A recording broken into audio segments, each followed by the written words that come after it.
When Nissan created the original Nissan Armada, its first full-size sport utility vehicle, it did so in the traditional way, using the platform of its full-size pickup. That pickup, the Titan, had been introduced in 2003, and Nissan's big Ute, the Pathfinder Armada, arrived that same year, as a 2004 model.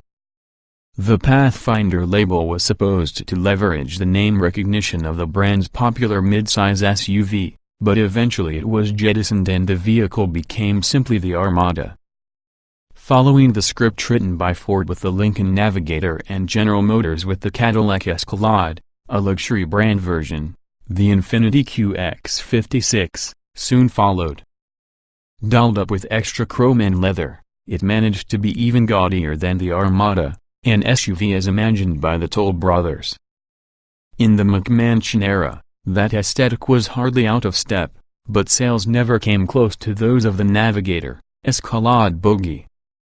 Infiniti switched gears, dropping the Titan-driven behemoth and instead recruiting the international market Nissan Patrol for Infiniti SUV duty.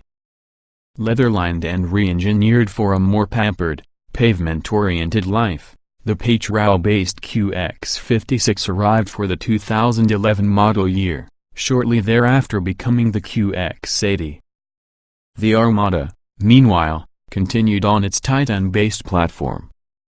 Although there's now a new Titan pickup from which a new full-size utility could be spun, Nissan decided that worldwide demand for big-body on-frame SUVs, pretty much only North America and the Middle East, didn't warrant developing two separate vehicles.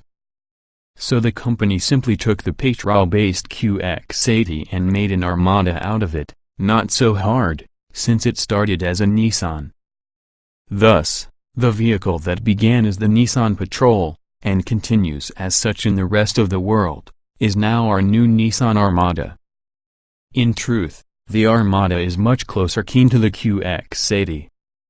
Styling changes versus the Infiniti are evident mostly up front, where the Armada adopts a Nissan brand face. Oh, and while we might have hoped to see the QX80's chrome fender trim disappear here, Nissan says the driver's side vent is actually functional, as an engine air intake, so the vents stay.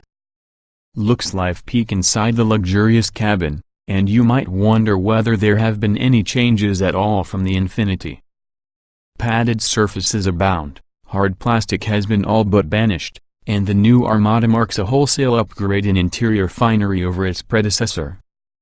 Even the base SV model comes with navigation, a 13-speaker Bose stereo, dual power seats, and a rear-view camera. The mid-level SL adds leather, power operation for the third-row seats, a power liftgate, and 20-inch wheels. And the top-spec platinum trim brings heated and cooled front seats, seat heaters for the second row, dual rear seat entertainment screens, and a sunroof, among other niceties. The Platinum also gets a full spate of driver assistance technologies, which are optional on the SL.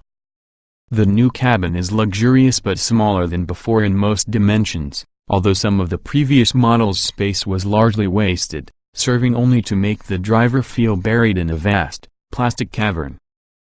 The new Armada doesn't feel as huge from behind the wheel, and it affords decent sightleans from the driver's seat. We also like that Nissan wisely supplements the standard touchscreen with plenty of traditional buttons and knobs. The second row is somewhat narrower than before but still offers generous headroom and legroom. A 3-person bench is standard, while the Platinum offers the option of 2 captain's chairs with a removable center console. The standard third row is notably more cramped than in the old model, having lost almost 4 inches of legroom and more than 3 inches of shoulder room. Nissan continues to optimistically provide 3 seatbelts, but the cushion is low to the floor, and foot space is tight. It's also a tough climb to get back there, even though the second row seat scoots out of the way with the flick of a lever. Cargo space has shrunk as well, which means that it's an area where the new Armada won't be winning any bar bets against other big sportutes. The full-size spare is tucked well up underneath for a better departure angle, making for a cargo floor that's uncomfortably high for hoisting heavy luggage aboard. You'll find a more livable third row in the Ford Expedition and more cargo space in some throw crossovers. No crossover, however, can match the 8,500-pound tow rating applicable to all versions of the Armada. A trailer hitch is standard. And a crossover isn't likely to be as capable off-road, even though the Armada isn't quite as hardcore in this regard as its foreign market sibling. While the Patrol features disconnecting anti-roll bars as well as locking front and rear differentials, making it a rival to the Toyota Land Cruiser, those items were left behind on the trip to the States, on both the Nissan and the Infiniti. The Armada does come with a top-speed transfer case, a skid plate under the radiator, and 9.1 inches of ground clearance. We trundled around a short, pre-prepared off-road course with ramps and staggered breakovers steep enough to put a wheel, or two, off the ground, and the vehicle made it through without getting stuck or suffering any expensive scraping sounds. Greater endurance. The new Armada adopts the revised version of Nissan's 5.6-liter Endurance V8, which was already under the hood of the Infiniti.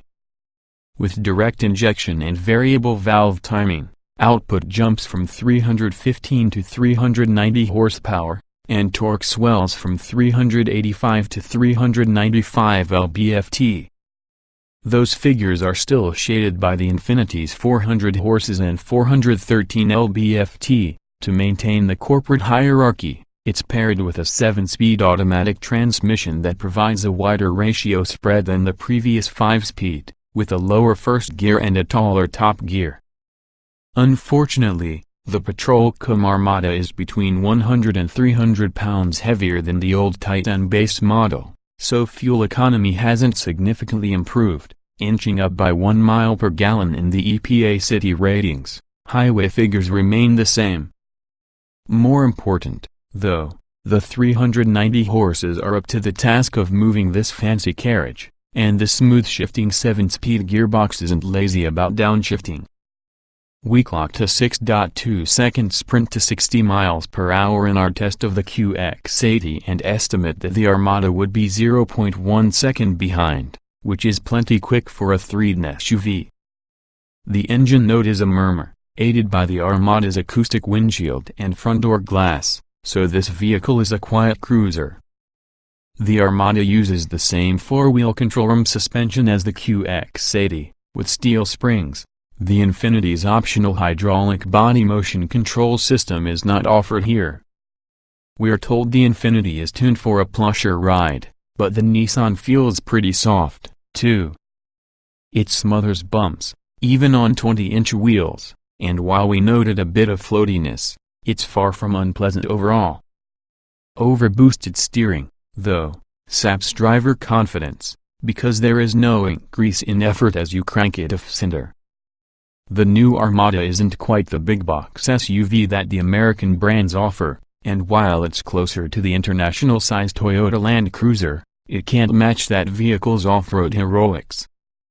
But at an opening bid of $45,395 for an SUV with rear-wheel drive, the Armada is nearly $19,000 less expensive than the QX80. And even the Platinum should top out under the Infiniti's $64,245 starting figure.